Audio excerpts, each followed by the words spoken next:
পরে শিরোপার লড়াইয়ে মাঠে নামছে আর্জেন্টিনা। ফিনালে সীমার মঞ্চে খেলবে ইউরো চ্যাম্পিয়ন স্পেনের বিপক্ষে। এমন ম্যাচকে সামনে রেখে কেমন একাদশ নিয়ে মাঠে নামবে কোচ লিওনেল স্কালোনি তা নিয়ে চলছে চুলচেরা বিশ্লেষণ।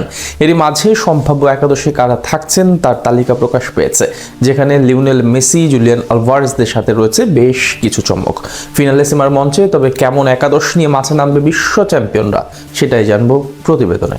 স্পেনের বিপক্ষে মাঠে নামার আগে কয়েক ম্যাচ ধরে নিজ খেলোয়াড়দের নানানভাবে পরীক্ষা নিরীক্ষা করে দেখছিলেন মাস্টারমাইন্ড কোচ স্কালোনি। কারণ ইউরোপ সেরাদের হারিয়ে চ্যাম্পিয়ন হওয়াটা তো সহজ কথা নয়। বছরের প্রথম ট্রফি জিতে বিশ্বকাপ মিশনের আগে নিজেদের আত্মবিশ্বাস ধরে রাখতে চাইবে আর্জেন্টাইন টিম ম্যানেজমেন্ট। তাই তো সর্বশেষ ম্যাচে গোলবারের সামলানোর দায়িত্ব জিরোনো মুরুলির কাঁধে থাকলেও দলে ফিরেছেন আর্জেন্টাইন ইতিহাসের অন্যতম সেরা নাম এমিলিয়ানো মার্টিনেজ। চলতি মাসে ব্রাইটন ও ব্রনমাউথের বিপক্ষে দারুণ পারফর্ম করা এমি আবারও হতে পারেন আর্জেন্টাইন ফুটবলের ত্রাতা।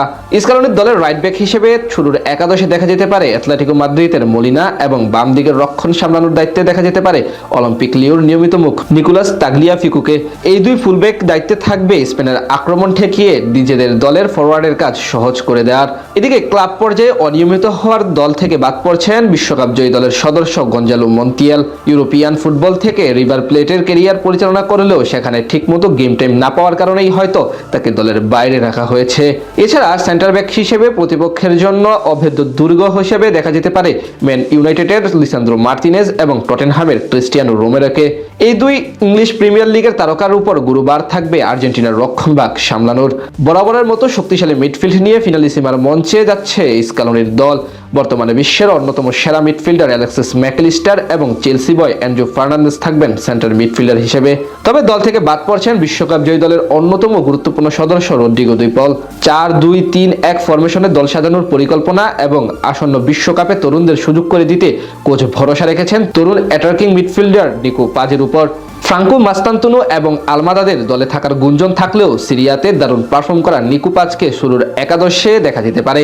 রিয়াল মাদ্রিদের যুব একাডেমিতে বেড়ে ওঠাই তরুণের সামনে সুযোগ এসেছে নিজের যোগ্যতা প্রমাণ করে বিশ্বকাপ দলে জায়গা করে নেওয়ার। স্পেনের রক্ষণভাগে ভীতি ছড়াতে লেফট উইং পজিশনে থাকবেন ভক্তদের কাছে স্পাইডারম্যানের খ্যাত হুলিয়ান আলভারেজের সাথে জুটি গড়বেন বর্তমান বিশ্বের তথা ফুটবল ইতিহাসের অন্যতম সেরা নাম্বার 10 লিওনেল মেসি। লামিন ইয়ামালের সাথে মেসির দ্বৈরথ দেখার জন্য গোটা ফুটবল বিশ্ব মুখিয়ে আছে। আর্জেন্টিনার এই দলে সেন্টার ফরওয়ার্ড হিসেবে একাদশ শুরু করতে দেখা যেতে পারে লাউতারো মার্টিনেজকে। ইন্টার মিলানের জার্সিতে দারুণভাবে বছর শুরু করেছেন এই নাম্বার 9। বছরের প্রথম মাসেই টানা 5 ম্যাচে 5টিতে ম্যান অফ দ্য ম্যাচের পুরস্কার জিতে নিজের ফর্মে থাকার বার্তা দিয়েছেন লাউতারো। স্পেনের বিপক্ষে মাঠে নামার আগে কয়েক ম্যাচ ধরে নিজ খেলোয়াড়দের নানানভাবে পরীক্ষা নিরীক্ষা করে দেখছিলেন মাস্টারমাইন্ড কোচ স্কালোনি। কারণ ইউরোপ সেরাদের হারিয়ে চ্যাম্পিয়ন হওয়াটা তো সহজ কথা নয়।